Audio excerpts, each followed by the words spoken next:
जुना तुळजापूर नाका येथे एसटी पेटली।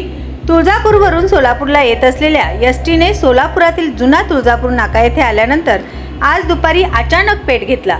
यानंतर अग्निशामक दलाला याची माहिती दिल्यानंतर अग्निशमन दलाच्या जवानांनी पाणी मारून ही आग विझवली। एसटी मधून 42 प्रवासी प्रवास करत होते। आग लागल्यानंतर ते सर्व लगेचच खाली उतरल्याने बचावले। तुळजापूर डेपोची ही एसटी होती। एसटी चालकाची केबिन पूर्णपणे जळाली आहे। नेमकी आग कशामुळे लागली याची माहिती मिळू शकली नाही।